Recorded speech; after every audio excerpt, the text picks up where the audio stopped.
அஸ்ஸலாமு அலைக்கும். Hi friends, எப்படி நல்லா இருக்கீங்களா? குவைத்தில் சிவில் ஐடி வைத்திருப்பவர்கள் எச்சரிக்கை. உங்களுடைய சிவில் ஐடி அப்டேட்டில் உள்ளதா உடனே சரிபார்க்கவும்.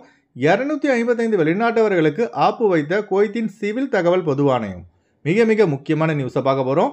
அடுத்து, குவைத்தில் அதிகரிக்கும் கடும் குளிர், டிரைவர்கள் எச்சரிக்கை, முக்கிய வீடியோ வெளியாகியுள்ளது. அடுத்து, துபாய் விசாவுக்கான புதிய சட்டம், இனி துபாய் செல்வது கஷ்டம். அடுத்து, நேபாள் நாட்டு பெண்ணுக்கு நேர்ந்த சோக சம்பவம். இப்படி பல முக்கியமான தகவல் இந்த வீடியோவில் இருக்குது. வீடியோ ஃபுல்லாக பாருங்கள். உங்கள் நண்பர்கள் அனைவருக்கும் கட்டாயமாக இந்த வீடியோ ஷேர் செய்யுங்க. இப்போ வாங்க குவைத்துடைய மிக முக்கியமான நியூஸை பார்ப்போம். குவைத்துடைய பேசி, அதாவது public authority for civil information, அதிரடியாக சுமார் 255 வெளிநாட்டவர்களின் குடியிருப்பு முகவரிகளை நீக்கியுள்ளதாக அறிவிப்பு வெளியிட்டுள்ளது. அரப் டைம்ஸ் பத்திரிகையில் வெளியான ஆதாரத்தின்படி, வீட்டு உரிமையாளரின் அறிவிப்பின் அடிப்படையில் மற்றும் தொழிலாளர்கள் வசிக்கும் பில்டிங் இடிக்கப்பட்ட காரணத்தினாலோ 250 நபர்களின் சிவில் ஐடியில் உள்ள அட்ரஸ் ப்ரூஃப் நீக்கப்பட்டுள்ளதாக த பேசி தெரிவித்துள்ளது. மேலும் அட்ரஸ் ப்ரூஃப் நீக்கப்பட்ட இந்த 255 நபர்களும் 30 நாட்களுக்குள் முறையான குடியிருப்பு முகவரிகளை பேசியிடம் அப்டேட் செய்ய தவறினால் 100 குவைத் தினார் அபராதம் விதிக்கப்படும் என பேசி எச்சரித்துள்ளது.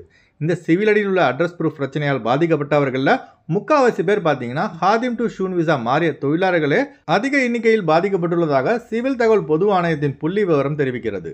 அடுத்த தகவல், குவைத்தில் 2 நாட்களாக குளிர் அதிகரித்து வருகிறது. குளிர் மட்டுமில்ல, சில பகுதிகளில் டஸ்ட் மற்றும் பனிப்பொழிவும் இருந்ததால் வாகன ஓட்டுநர்கள் மிகுந்த சிரமத்திற்கு உள்ளாகியுள்ளார்கள். குவைத்தில் அடுத்து வரும் நாட்களில் குளிர் அதிகரிக்கக்கூடும் என மெட்ரோலஜிக்கல் டிபார்ட்மெண்ட் எச்சரிக்கை விடுத்துள்ளது.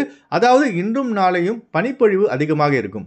அதுபோல வெதர் கண்டிஷன் பார்த்தீங்கன்னா 3 செல்சியஸ்க்கு கீழே இருக்கும் என எச்சரித்துள்ளது. குறிப்பாக இந்த விவசாய நிலம் மற்றும் பாலைவன பகுதிகளில் உறைபனி உருவாக்கக்கூடும் என வானிலை ஆய்வு மையம் எச்சரித்துள்ளது. அதனால குவைத்தில் உள்ள நம்ம ஆளுங்க அதிக எச்சரிக்கையாக வாகனம் ஓட்டுங்க.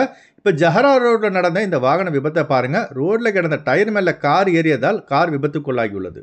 ஜஹரா ரோட்டில் பாருங்கள், கார் போயிட்டே இருக்குது. ஸ்பீட் ட்ராக்கை பிடிச்சி கார் போயிட்டுருக்கு. முன்னாடி வாகனம் போகுது, பின்னாடி வாகனம் ஃபாலோ பண்ணிகிட்டே போகுது. இந்த பார்த்தீங்கன்னா 130 கிலோமீட்டருக்கு மேலே போகுது. ஆனால் கீழே என்ன இருக்குன்னு தெரியல. ஒரு டயர் கிடந்திருக்குங்க, பாருங்கள், டயர் கிடந்திருக்கு. அந்த டயர் மேலே கார் ஏறினதால விபத்துக்குள்ளாகியுள்ளது. அதனால் எச்சரிக்கையாக வாகனம் ஓட்டுங்க. அடுத்த தகவல், கடல் வழியாக ஈரான்லேருந்து குவைத்தின் குப்பார் தீவுக்கு வந்த 4 ஈரான் நாட்டை சேர்ந்தவர்களை கடலோர காவல்படை கைது செய்யப்பட்ட வழக்கில் இப்போ 4 ஈரானியர்களுக்கு குவைத்துடைய குற்றவியல் நீதிமன்றம் ஆயுள் தண்டனை விதித்து தீர்ப்பளித்துள்ளது.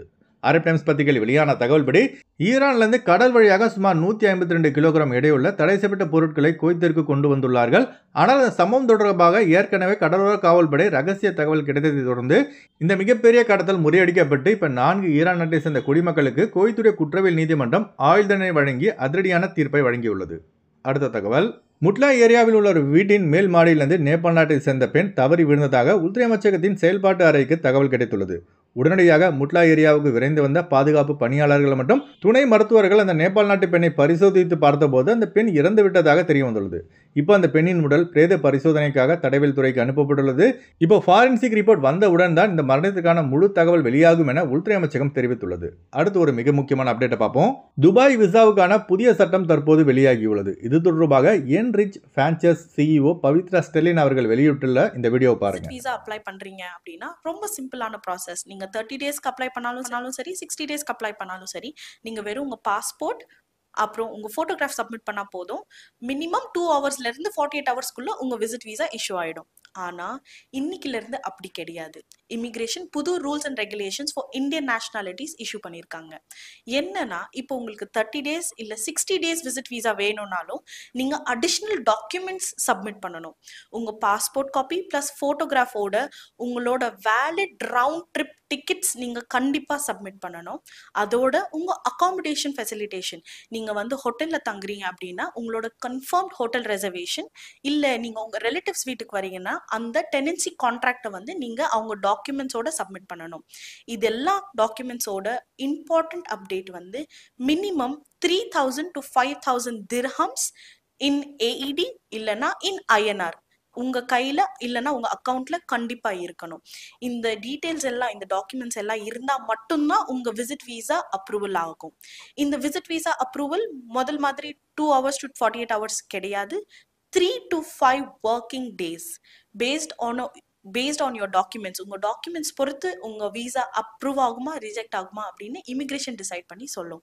ஸோ இன்கேஸ் நீங்க இந்த நியூ இயர்க்கு துபாய்க்கு வரணும்னு நீங்க பிளான் பண்ணிட்டு இருந்தா இந்த டாக்குமெண்டேஷன் அண்ட் ரெகுலேஷன்ஸை வந்து மைண்ட்ல வச்சு துபாயோட ட்ரிப் பிளான் பண்ணுங்க. அடுத்து வாங்க ஃப்ளைட் அப்டேட் பார்ப்போம். குறைந்த கட்டணத்தில் விமான டிக்கெட் எடுக்க விரும்புபவர்கள் ஸ்க்ரீனில் தெரிகிற ஜியா டிராவல்ஸ் நம்பரை கான்டாக்ட் பண்ணிவிட்டு குறைந்த கட்டணத்தில் விமான டிக்கெட் எடுத்துக்கொள்ளலாம். அதுபோல் பிசிசி, மெடிக்கல், ஸ்டாம்பிங், அட்டஸ்டேஷன் இந்த ப்ராசஸும் செய்து தரப்படுகிறது. சென்னை டு குவைத் 14,500 ரூபாய்க்கு ஒமான் ஏர்வேஸில் ஃப்ளைட் எடுக்கலாம். குவைத் டு சென்னை 39 குவைத் தினாருக்கு ஏர் அரேபியாவில் ஃப்ளைட் எடுக்கலாம். திருச்சி டு குவைத் 18,700 ரூபாய்க்கு ஸ்ரீலங்கன் ஏர்லைன்ஸில் ஃப்ளைட் எடுக்கலாம். குவைத் டு திருச்சி 55 குவைத் தினாருக்கு ஏர் இந்தியா எக்ஸ்பிரஸில் ஃப்ளைட் எடுக்கலாம். மும்பை டு குவைத் 9,800 ரூபாய்க்கு ஆகாஷ் ஏர்லைன்ஸில் ஃப்ளைட் எடுக்கலாம். குவைத் டு மும்பை 27 குவைத் தினாருக்கு ஆகாஷ் ஏர்லைன்ஸில் ஃப்ளைட் எடுக்கலாம். கொச்சின் டு குவைத் 11,300 ரூபாய்க்கு ஏர் இந்தியா எக்ஸ்பிரஸில் ஃப்ளைட் எடுக்கலாம். குவைத் டு கொச்சின் 64 குவைத் தினாருக்கு இண்டிகோ ஏர்லைன்ஸில் ஃப்ளைட் எடுக்கலாம். ஹைதராபாத் டு குவைத் 13,800 ரூபாய்க்கு சலாம் ஏர்வேஸில் ஃப்ளைட் எடுக்கலாம். குவைத் டு ஹைதராபாத் 48 குவைத் தினாருக்கு சலாம் ஏர்வேஸில் ஃப்ளைட் எடுக்கலாம். கொழும்பு டு குவைத் 73 குவைத் தினாருக்கு எத்திஹாத் ஏர்லைன்ஸில் ஃப்ளைட் எடுக்கலாம். குவைத் டு கொழும்பு 83 குவைத் தினாருக்கு ஜஸீரா ஏர்லைன்ஸில் ஃப்ளைட் எடுக்கலாம். அடுத்து வாங்க குவைத்துடைய தினார் ரேட் பார்ப்போம். ஒரு தினார் குவைத் இந்தியாவின் மதிப்பு 275 ரூபாய் 10 பைசாவாக உள்ளது. ஒரு தினார் குவைத் இலங்கையின் மதிப்பு $949 ரூபாயாக உள்ளது. இப்போ நான் சொன்னது குவைத்துடைய அல்முலா ரேட்டுங்க. அடுத்து குவைத்துடைய கோல்ட் ரேட் பார்ப்போம். 1 கிராம் 24 கேரட் தங்கத்தின் விலை 26 தினார் 471 பில்ஸாக உள்ளது. 1 கிராம் 22 கேரட் தங்கத்தின் விலை 24 தினார் 274 பில்ஸாக உள்ளது. ஓகே ஃப்ரெண்ட்ஸ், இந்த வீடியோ ஷேர் செய்யுங்க. இந்த வீடியோ சம்பந்தமாக நீங்கள் என்ன நினைக்கிறீங்கன்னு மறக்காம கமெண்ட் பாக்ஸில் பதிவு செய்யுங்க. எப்போதும் இணைந்திருப்போம். உங்களின் ஒருவன் ஜியாவுதீன். அஸ்ஸலாமு அலைக்கும்.